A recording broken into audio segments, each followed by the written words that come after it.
माँ की बात को अनसुनी किया, नाना की बात को अनसुनी किया, पत्नी से झगड़ा किया, भाई से झगड़ा किया, गुरु से झगड़ा किया, किसी को नहीं छोड़ा।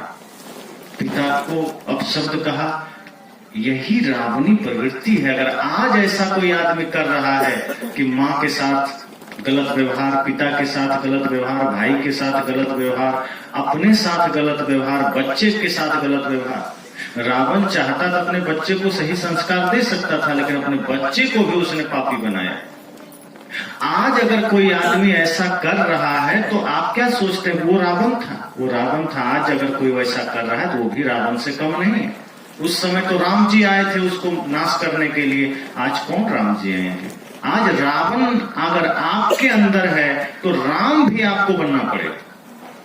अगर हमारे भीतर कहीं से रावण की कोई प्रवृत्ति आ गई है तो आपको ही राम भी बनना पड़ेगा और खुद ही रावण से लड़ना पड़ेगा और खुद ही अपने भीतर उन विचारों को मिटाना पड़ेगा। इसलिए मैंने कहा कि यह जीवन बड़ा अनमोल है।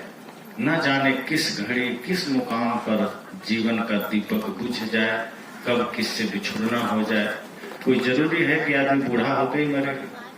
कई बार जवानी में भी आदमी गुजर जाता है, बचपना में भी गुजर जाता है। जीवन बड़ा क्षणभंगुर है। इसलिए जो जीवन क्षणभंगुर है उसमें विवाद के साथ जीने से क्या फायदा, विषाद के साथ जीने से क्या फायदा, झगड़े के साथ जीने से क्या फायदा। इतना अच्छा हो कि हम प्रेम भक्ति के साथ जिए, आनंद के साथ जिए, खुद भी आनंदित रहें, दूसरे को भी आनंद बांटें, बच्चों में भी दिव्य संस्कार दें, माता पिता भी खुद संस्कारी बने। देखिए फिर जीवन स्वर्ग से भरा होगा, जीवन आनंद से भरा होगा। इसके लिए ही तो लोग मेहनत करते हैं। इतनी मेहनत जो आदमी करता है, इतनी कमाई करता है, किसके लिए करता है? कि हम सुखी रहें, हम सुख पा सकें, शांति पा सकें, आनंद पा सकें। इस धरती पर एक चोर भी है, आप उससे पूछिएगा कि तुम चोरी क्यों करते हो, वो कहता है सुख पाने के लिए। इस धरती पर एक चोर भी चोरी सुख पाने के लिए करता है। ये अलग बात है कि चोरी में सुख नहीं है, दुख है।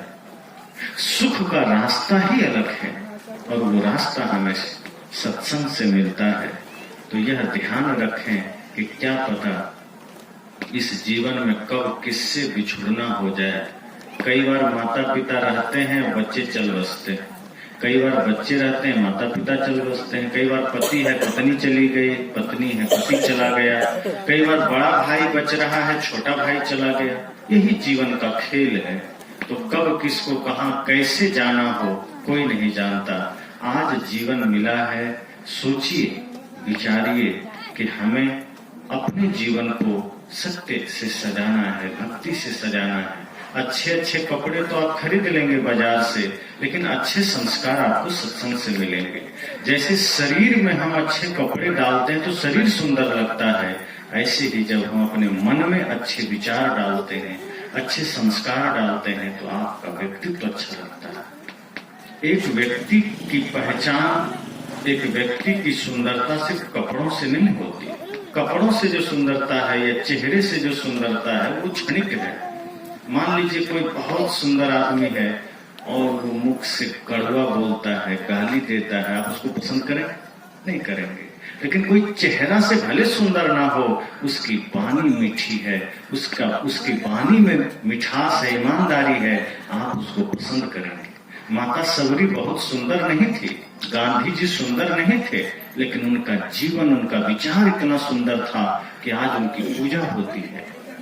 और फिल्मी जगत में बहुत से हीरो हीरोइन है, बहुत सुंदर है, उसकी पूजा होती है। कहीं कोई मंदिर है, किसी घर में नहीं कि अगरबत्ती घुमाओ। जब भी पूजा होगी महापुरुषों की होगी, सती सावित्री की होगी, अनसुईया की होगी, सबरी की होगी, गांधी जी की होगी, राम जी की होगी, कबीर साहब की होगी, नानक देव की होगी, रैदास की होगी। पूजा इन्हीं की होगी। बाबा साहब की पूजा होगी, भगत सिंह की पूजा होगी। पूजा इनकी होती है। इसलिए मैंने कहा कि यह जीवन क्षणिक है, यह जीवन नश्वर है। न जाने यह जीवन का दीपक कब बुझ जाए। इसलिए इससे पहले कि जीवन का दीपक बुझे, हमें अपने भीतर वह ज्योति जगाना है। क्योंकि संतों ने कहा है लो अपना जहां दुनिया वालों, हम इस दुनिया को छोड़ चले। जो रिश्ते नाते जोड़े थे, जो रिश्ते नाते जोड़े थे, वो रिश्ते नाते तोड़ चले। लो अपना जहां दुनिया वालों, हम इस दुनिया को छोड़ चले। कुछ सुख के मग में देख चुके, कुछ दुख के सदमे झेल चुके। तकदीर की अंधी गर्दिश ने, तकदीर की अंधी गर्दिश ने जो खेल खिलाए खेल लिए।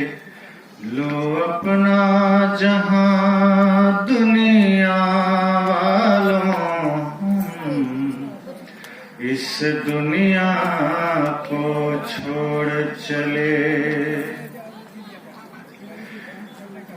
वह राह अकेले कटती है, वहां नहीं कुछ भार चले। वह राह अकेले कटती है, वहां नहीं कुछ भार चले। पर दोष न देना ऐ लोगों, पर दोष न देना ऐ लोगों। देखो खाली हाथ चले। लो अपना जहां दुनिया वालों, हम इस दुनिया को छोड़ चले। हर चीज तुम्हें लौटा दी है, वहां नहीं कोई साथ चले। हर चीज तुम्हें लौटा दी है, वहां नहीं कोई साथ चले। उस पार न जाने क्या पाए, उस पार न जाने क्या पाए। इस पार तो सब कुछ हार चले। लो अपना जहां दुनिया वालों, हम इस दुनिया को छोड़ चले। कहा उस पार न जाने क्या पाए। मरने के बाद तो पता नहीं कि आदमी कहाँ जाएगा, क्या बनेगा, लेकिन इस पार अर्थात जीते जी अगर हमने कुछ अच्छा नहीं कमाया, कुछ अच्छा नहीं किया और अपनी पीढ़ियों को हम कुछ बढ़िया देकर नहीं गए, तो इस पार तो सब कुछ हार चले। फिर यह सोचिए कि आप इस जीवन में हार गए। और सदगुरु संत कहते हैं कि हारिए मत, विजयी बनिए। इस धरती से जाइए तो जीत कर जाइए, विजयी होकर जाइए। मृत्यु शैया पर जब लेटता है आदमी, अर्थात जब प्राण निकलने का समय आता है, तो वह आदमी बड़ा व्याकुल होता है, वो आदमी बड़ा बेचैन होता है। उसके आंखों के सामने पूरे जन्म की कमाई घूमने लगती है। आप कभी देखिएगा, जो आदमी अंतिम सांसें गिन रहा हो, लगेगा कि बस अब प्राण निकलने वाला है, उसके चेहरे पर आपको व्याकुलता नजर आएगी, आपको उसके चेहरे पर व्यग्रता नजर आएगी, उसके लगेगा जैसे कुछ इतनी भयंकर वो पीड़ा में है, लगेगा जैसे को कितनी व्याकुलता में, आप समझ नहीं पाएंगे क्या है। जो व्यक्ति जीवन में सही कमाई नहीं कर पाता, जो आदमी जीवन में सही काम नहीं कर पाता, जो अपने मन को पवित्र नहीं किया है, जिसने ज्ञान भक्ति वैराग्य को धारण नहीं किया है, मोटे शब्दों में कहें जिसने एक भी परमार्थ का काम नहीं किया, एक भी धर्म का काम नहीं किया, वो अंतिम समय जब प्राण भी निकलता है तो उसके चेहरे पर, उसके जीवन में वो कष्ट होता है, वो पीड़ा होती है कि उसका अंदाजा नहीं लगा सकता। इसलिए संत जन कहते हैं कि उस वक्त आपके चेहरे पर निश्चिंतता हो, कैसे होगी? जब जीवन में धर्म होगा, सत्य होगा, भक्ति होगी, परमार्थ होगा। तो इस अवसर पर पुनः विनम्र श्रद्धांजलि अर्पित करते और सबके लिए मंगल कामना करते वाणी को विराम दो, और साथ साथ यह सूचना कि जैसा कि हमारे पूज्य स्वामी शैलेंद्र साहब जी बोल रहे थे कि ये विचार आप YouTube पर भी सुन सकते हैं। बिल्कुल, आज मोबाइल हर घर में है।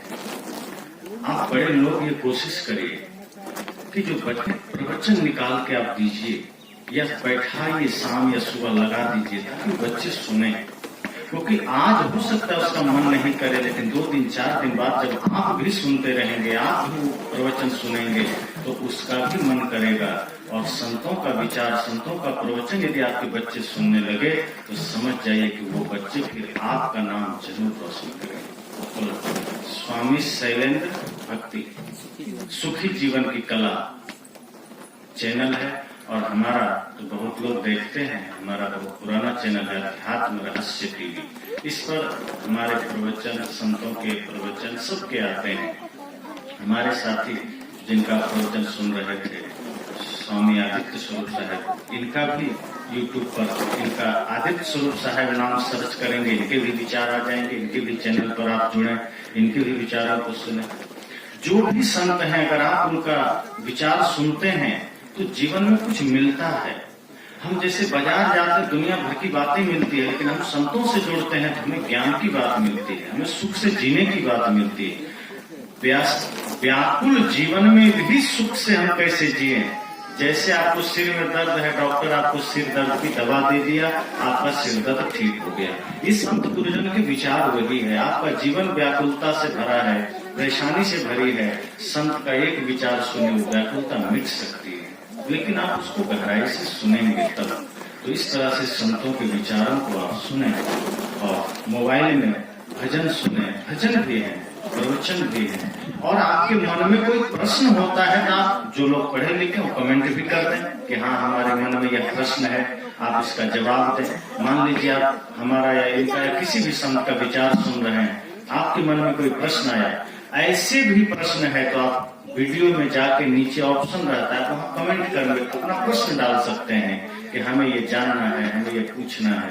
क्योंकि जीवन में कुछ कई बार ऐसा होता है कि कुछ सवाल खड़े होते हैं कि हम व्यक्तिगत जीवन कैसे जिएं, परिवार में कहीं समस्या है कैसे निपटें। तो ये सारी बातें आप संतों के विचारों को सुने और उसको जाने, और संजोग की बात है हम भी आपके बीच आ गए। वैसे कल हम बांका में थे, बांका से ही, लेकिन यह